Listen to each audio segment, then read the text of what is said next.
All right, David, I want you to know, don't count on Grok to get shit right, because I asked Grok, hey, any city won championships in every pro sport? I put NHL and MLB, NBA, and said no. Actually, LA just completed it with the Rams. So Grok didn't even know that. So be careful. Don't ask Grok. They don't really know everything. So Okay. AI is not all knowing. I just want you to know that. Just want you to Like all pro sports teams from that city, right? Because like Chargers haven't won there, nor neither have the No, no, Clippers. LA got it because the Rams just got it now in 2022. I forgot about that. Well, yeah, And I yeah, guess Brock did too, because when LA won all the other championships, Raiders and Rams, they were either in Oakland or St. Louis, actually, right, right. which is Yeah, funny. the LA Raiders never won. Yeah, Which is right. They got the first pro football championship, but I'm saying it's not trying to say all the teams in it, like which would count like the Clippers and the no, Chargers. just a pro team Just in that a LA. pro team in that league has won, right? Yeah, exactly. And New York also has it because Right. NYCFC has one. So Mm-hmm. if Inter wins tomorrow, we will join that elite class Look at that. that has a title in all 5 major pro sports. Okay. And how many of us, yours truly, have lived and watched all the titles from all the teams? Not Ah, many because of there's one not team in particular. that can make that claim. That's the other thing I noticed also, that I'm very blessed to Yeah. have lived all the titles. Wait, you're That's that old? I had no idea, Big O. I was born in '66, dude. I was 7 and 8 for the first titles for the Dolphins. Yeah. Yeah, I was trying to say you look young, you know? Yeah, I know. Yeah, I'm old. Maybe I look younger than 59. Yeah, yeah, There's no doubt that I'm old, bro. Yeah, there's no doubt I'm old. yeah. Yeah, so I'm old and blessed, I guess. That's kind of the way I look at it. So it is what it is. But yeah, tomorrow, if Messi and the boys can complete it, we would have won titles in every pro sport. Yeah. Yeah. You could add college football there too with the Well, Kings. now it's a pro sport, but we Yeah. technically haven't won since it's a pro sport. Oh, I see what. Yeah, right. Yeah, I'm just saying college football as an aside. But yeah, We I get you that now it's pro. Yeah.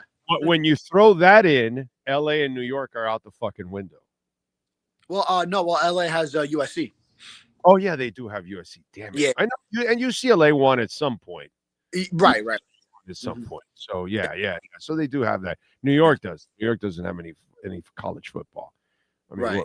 Rutgers is Jersey actually, Right. so it doesn't really matter. That's Right. like You're not they have. touting Columbia University. Yeah. I don't think any of those other places are going to have anything else. So yeah, LA does have USC and UCLA. I don't know when UCLA won it, but I'm pretty sure UCLA won a In title. football. Yeah, I mean, definitely rich basketball history, but yeah, I'm not sure about football. Yeah. No, I think they did win one in football back in the day. I do think so. I think they did steal one. Check it out. Check it out there, Sean. He's always going to correct us there. Oh, here he's got the stat already. All right, let's hear it. 1954.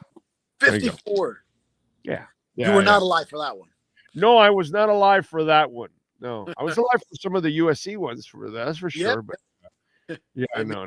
But yeah, I can only claim the ones here in South Florida, which is pretty cool. Will you watch tomorrow? Let's see. Well, so I'm gonna be in New York, and then and I'm kind of like at the liberty of what, because I'm gonna be hanging out with some friends that I have out there.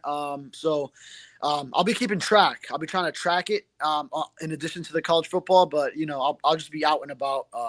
So I'll see, like, if they have it on, a bar, restaurant, whatever, then hopefully. But yeah. Okay. Yeah, I doubt they really give a shit about it over there in New York. Right. Way. Well, none of the teams are involved. So I feel like that you barely hear about it in South Florida, honestly. yeah, they've done a shit job of connecting with the community. Yeah. That's just because it's very elitist. Mm. It's a problem. You know what I mean? And there's a lot of that in soccer. But they're so fanatical in other places they can get away with that. Here you can't, bro. if you don't cater to the fans and the media, you're not going to connect. You're just not going to connect. So you're going to have to do some kind of like, I was talking to Michelle yesterday. She was on the show when she got Suarez 2 days ago. It was the first time they had ever talked to Suarez after all the crap that's gone on with him, spitting, all that. They never made him available. None of it. This was like way after everything's done and in the water's under the bridge and all that. Now's when they get him. You know what I mean? It's like it's kind of crazy. Our boy Safid Dean gets the job of following Messi, but he can never talk to Messi. It's unbelievable. Two things on that front. When I visited Spain, and then just hearing from the Spanish media members there, they were taken aback at how the NFL does things with the media, which is truly first class. Like they couldn't believe they had locker room access. You know, some of them have never done that. I mean, I think there's a lot of Spanish media that cover Real Madrid full time that got to go in the locker rooms in that stadium for the first time, and covering an NFL team. So one, yeah, they couldn't believe the way the NFL caters to the media and how they do it right there. And then we were having this discussion. The second thing I want to say in the press box ahead of the Saints game, because we were talking about the exact topic of how Inter Miami hasn't really left its mark kind of with the South Florida fan base as far as just elitist bullshit. Typical soccer. Typical. Bro, have you ever dealt with U.S. soccer? You ever dealt with U.S. soccer? I have. I've been an announcer. I've done all that shit. Fucking bunch of elitist, pull straight up their ass bullshit, dude. It's like, like they act like their shit doesn't stink. And bro, you're U.S. soccer. You're fucking sewage, bro. What are you talking about? You better kiss everybody's ass. And they don't do that. And they don't do that either in U.S. soccer. It's a soccer thing, the snobbish bullshit that they do. It is. Yeah, right. Exactly. And we were talking about, like, wouldn't Inter Miami benefit from if just every now and then Messi was visible in interviews? I mean, we know he doesn't have to cater to the media. He's as great as he is and all this, but no, he runs the team. It's his coach, it's his GM, it's his friends that are here, all of that. It's like he runs. They don't tell him what to do. He tells them what to do. That's what goes on. They sold their soul and they have to go with this. And hopefully tomorrow it pays off in that sense, hopefully, because that's what they desperately need, because the only way they're really going to connect is by winning and win so much that people just get on the bandwagon. You know what I'm saying? But they've done a shit job of connecting with the community. Yeah, because that was the whole thing with last season, how they were ousted in the first round of the playoffs, and it's just like all this for that, but yeah. Right. And then and you're going to get treated worse because look what you did, and the way you've treated people. And so, but that's just kind of the way it goes. It's sad, it is, but they have done a piss poor job of how to manage things. So it's funny that I hear that from the European press when they freak out how US works. A lot different than that, because all they're used to is walking up in front of a stupid board, and they bring them 2 players, and then that's it, and then they leave, and the coach, and then that's all they get. They don't get anything else. And it could be. It doesn't have to be the goalie or the goal scorers.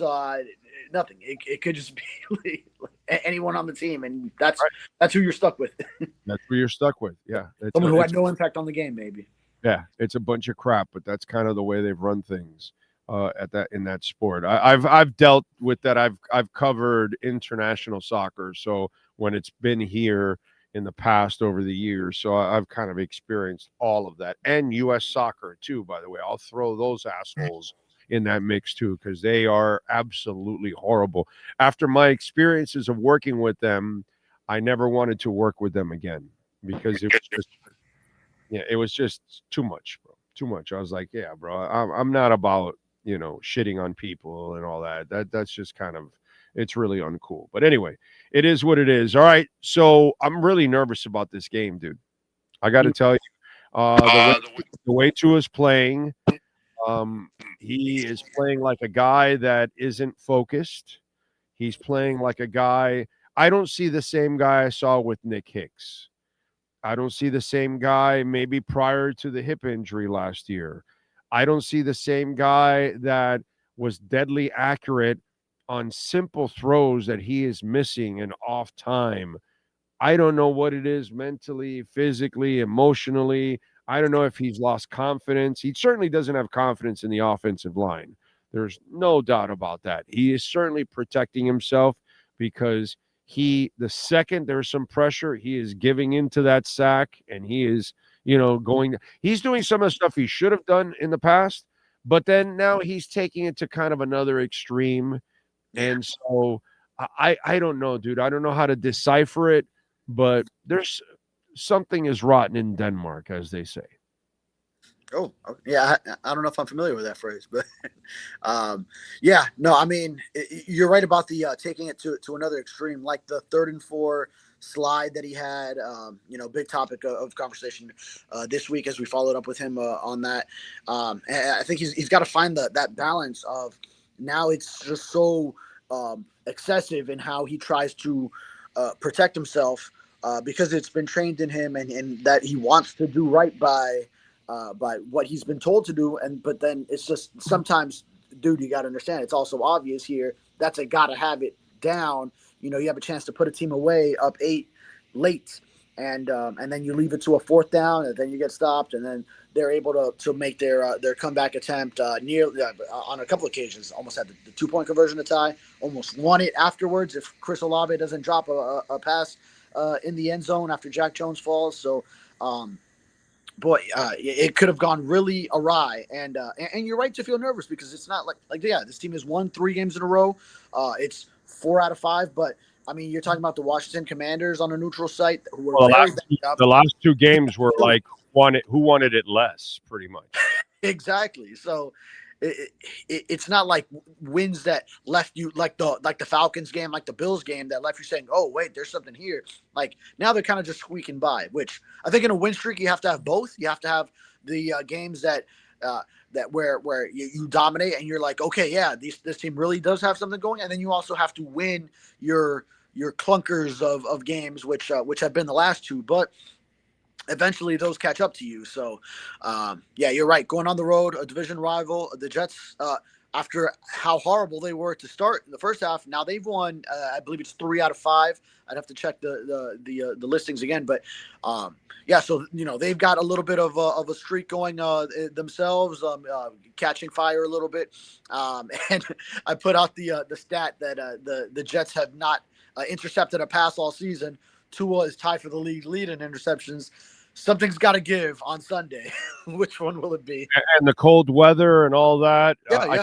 I kind of think the Jets are going to get their first interception of the year. And it sucks that I feel that way because, if there's one thing I trusted Tua in is his passing, that he could be consistent in that if you gave him the time. Now I can't even trust that. And, I saw him miss a crossing pattern that he threw behind the Cedric Wilson pass to me. There are simple passes, simple for him, that he is missing that I just don't understand. When Lamar Jackson misses it, dude, that's Lamar Jackson. He's going to be awry on any kind of a throw. I get that. This kid, that's not who he is, actually. I know he's not an athlete. I know he's not going to shake off defenders. I know he's not going to outrun anybody. I know he's not going to outmuscle anybody. I know he's not going to throw 70 yards downfield. But I do know this when it comes to accuracy, anticipatory, and passing and ball placement, he is the best in the league at that. And when I don't see him doing that, by the way, I just looked it up for you. It's one of the most famous idioms, I think is how it's pronounced in English, for when things are seriously amiss, suspicious, or corrupt beneath the surface. That's what it is. It's a classic Shakespearean allusion. The line from Hamlet. It's actually something is rotten in the state of Denmark, spoken by Marcellus after witnessing the ghost of the murdered king. He's sensing the deep corruption, moral, political, and otherwise, has infected the entire kingdom. Thanks to King Claudius's whatever. Anyways, it keeps going. Yeah. It just keeps I going. get the point. Look at you referencing Shakespeare. I am old, so shit sticks to me. So what do you want me to do? You know what I'm saying? But there is something rotten in Denmark when I look at what's going on with Tua. I don't know what it is. I don't know what you've put your finger on it, but it might be a combination of things, but some screwed up. Yeah, I mean, when I've been asked, because I've done a couple of Dolphins Q&A, where we take reader questions and answer them, and I always go back to the contract and show me the money, and that was the turning point. I don't know if it's causation or just correlation. I mean, it's definitely correlation because last year was a similar thing. He did end up leading the league in completion percentage. So I guess the accuracy that has fallen off this year, that wasn't there. But I think a lot of the other things we had seen sort of remiss from Tua's game going back to last season. And then, of course, he got hurt last season a couple of times. So that was another thing. He's been healthy this season. If you had a healthy Tua Tagovailoa season, you didn't figure it would look like this. So, I mean, I see that as the starting point. I know you mentioned Nick Hicks, so that's another one that's is it a correlation or causation? Because definitely that lines up with the different training he's had. So, yeah, I mean, this year they don't have Tyreek Hill, so there's that. Obviously, I know the offense has been, but I mean, still a quarterback. If you have Tyreek Hill, you want him available. If you're a quarterback, you're a quarterback, bro. You get the ball to players, period. End of story. And he's not getting the ball like he normally does. It's just not. It's not. Who was it? You said it was Big E, right, Sean? Big E put out a little video like, where's this Tua? And he's like out there throwing darts all over that dude is like, bro, that's not even the same guy. It's not even the same. It's crazy. It's crazy. It really is nuts to watch like highlights from just 2 years ago and then watch him now. And I don't know what it is. Did the hip injury from last year screw him up?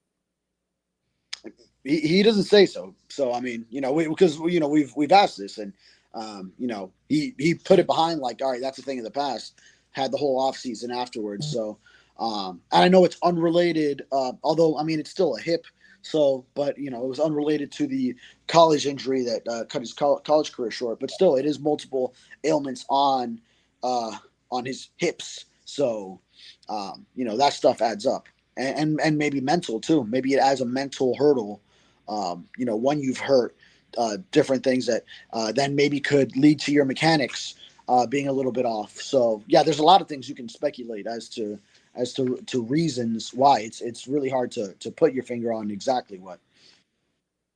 Shakira would say, hips don't lie, baby.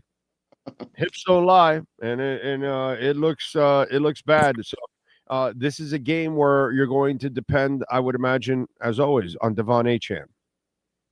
Yes. That is the answer. That is the solution for all things Miami Dolphins offense right now is stick to the run. As we've been trying to be a proponent of since the beginning, it's go to the run game, and I think now certainly, especially since you've had all the weeks without Tyreek Hill, and then Darren Waller was on IR, so you were without both of them for a while. Then it's really been a dependence on it, and it's worked with the jumbo packages with Daniel Brunskill. That you saw Larry Borum have a good stretch. Cole Strange is starting to play his best ball since joining the Dolphins early in the season. And then, Austin Jackson is now back in place of, to take his spot back from Borum. So, what Patrick Paul and Aaron Brewer are doing. So, Julian Hill too, because Julian Hill opened up like that touchdown run that Achane had with 2 blocks. That was just perfectly executed. So a lot of that is working in unison, and then the run game is what you lean on. Julian Hill has turned into the perfect number 2 tight end. That's exactly what you want for an inline blocking, a block first tight end. Then he's doing it where you could have him and then Darren Waller be the pass catcher, who they have to keep getting him the ball when he has those hot starts. Yeah, I mean, well, that's for now. Darren Waller's not a guy you should ever count on. This was a desperation move, and True. they'll get whatever they get out of it. Next year, you're going to have to find yourself a number one type pass catcher, but you will have definitely Julian Hill in the mix to be your number two because he stopped the penalties. He's catching the ball when you throw it to him, and then on top of all of that, he can block his ass off. And that's always been part of his game. You know what I mean? It was fine tuning the other stuff, and that's what he's done, which is really really cool for Julian. Yeah. No, he has very limited pass catching opportunities. In the moment, I remember I tweeted like, "Oh yeah, it was thrown behind him, but he's got to catch the one." Tua, yeah, he awful throw on that one. You know, there could be it's when you have the chemistry with a quarterback where you've done it a lot, where maybe Tua didn't want to lead him too much because there was another receiver who was covered in the vicinity and then didn't want to get too close to him. Probably wanted Julian to sit in that spot. And that's just kind of where like the chemistry when you've caught a lot of balls from a quarterback comes in of like maybe Tua wanted him to sit there a little bit and that's why he threw it behind. But aside from that, yeah, he's been reliable. And of course the blocking that's what John Embry, the tight ends coach, what all the offensive coaches have seen and envisioned for him. And then, you're seeing it come to fruition, especially since he's cut down on the penalties. All right. Good shit. Are you picking them to win? I am. I got a close one. Dolphins 20, Jets 17. A little bit low scoring as it should be with these teams. Now it's the Jets without Sauce Gardner, without Quinnen Williams after they got traded. Garrett Wilson is on IR, even so he's still there. He didn't get traded, but now he's out. They got to stop the run against the Jets because the Jets ran the ball plenty against them. I'm sure the Jets will be protecting the football after what the Dolphins did with all those forced fumbles in the first meeting. There's always adjustments going from one meeting to the next. It's hard to sweep a divisional opponent. The Dolphins have done it a few times in recent history, I'm picking it. I'm for the Dolphins. Tyrod likes to play against the Dolphins. Yeah. Although I feel like that Buffalo history, he had some success. Yeah. Although I feel like that was a long time ago now at this point. I remember it was like such a thing when was he with the Texans in 2021, and then that was like a talking point, and then that it ended up being one of the worst quarterback games. Him and Jacoby Brissett on the other side, and the Dolphins won a real stinker of a game, I recall. And then did he have another recent start since then? I can't remember, but I feel like that was a while ago. So I don't know. I don't want to make too much of that history at this point. No, I know, but there is a history of him having success and the Bills weren't the Bills back in those days. Oh, no. But again, the Dolphins are the Dolphins. So it's just kind of, the way it goes. But it's just one of those where I'm sure he has good memories playing against this team. Not that it means anything whatsoever. I agree with you on that. But it's kind of been a thing that they've enjoyed. I just don't like the Dolphins in cold weather. It's not just a Tua thing. It's been a notorious thing for this team. It's never played well in cold weather. Yeah. I mean, we'll see the highs of the day in the afternoon in northern New Jersey, which will be around 40, and then most of the game will be played in the high 30s. So not super cold, but yes, when you're coming from Miami, that's cold. Like everyone in Miami, that's freezing to them. So especially players who have been playing in this kind of warm weather, maybe got a little bit of exposure to colder temperatures, even though it was pretty nice out in Madrid. But at least it's not like, it's always that first kind of cold that you experience that's most of in Madrid. Even though it was raining in Madrid a little bit and it was cold, it wasn't like the 50 cold there wasn't as bad as 50 cold in South Florida.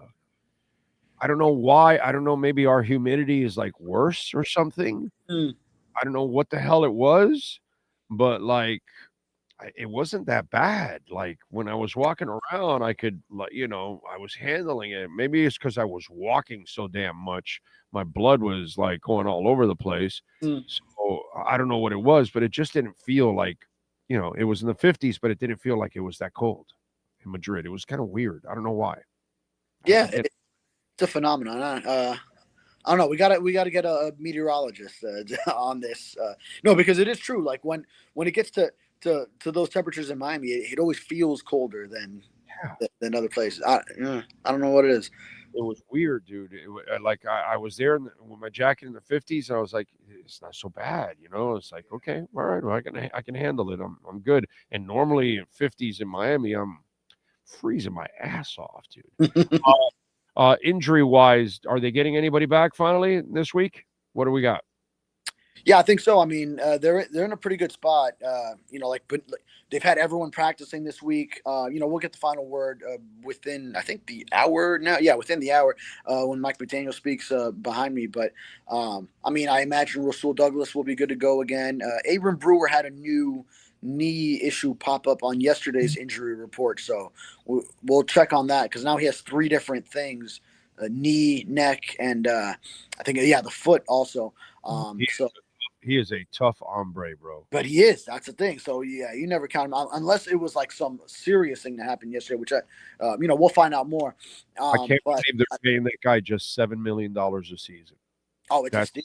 Yeah, I mean he hasn't missed a start. Yeah, he's almost played every snap because he played every snap last season, and the only ones he has missed this season have been where at the end of blowout games. So I think only at the end of one blowout game too. So he's been so reliable for this team with his play and his availability. So I think pretty good on the injury front. Benito Jones only missed practice due to personal reasons. He had personal reasons added to his status, but I would imagine he's good to go.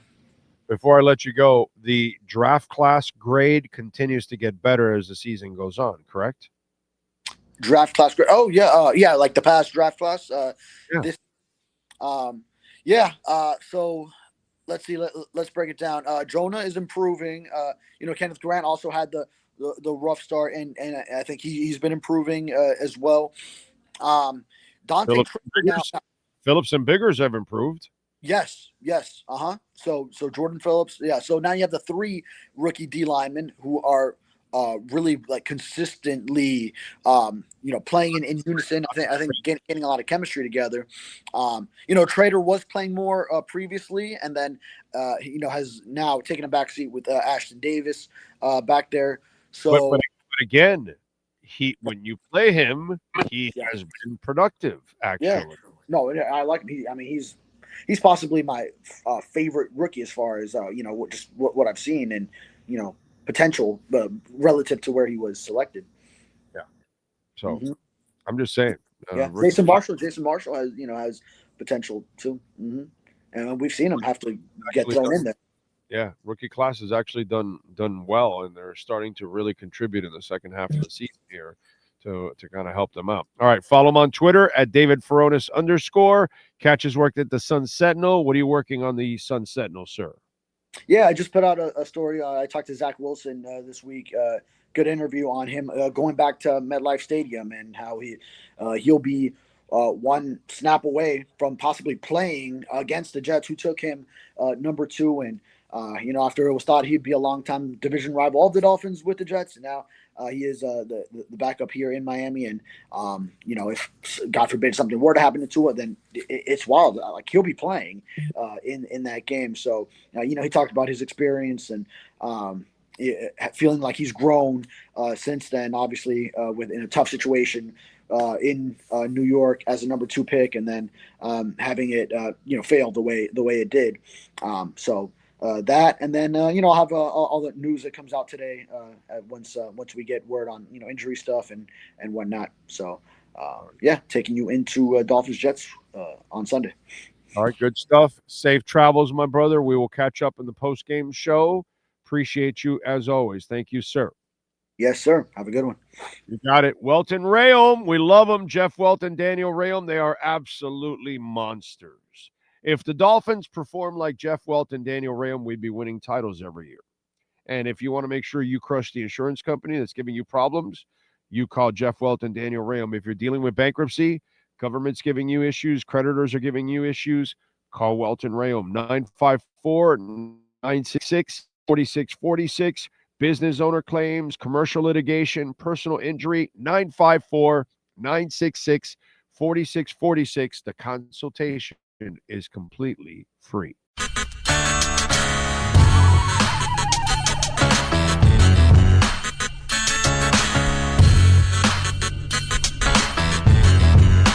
This is the Big O Show.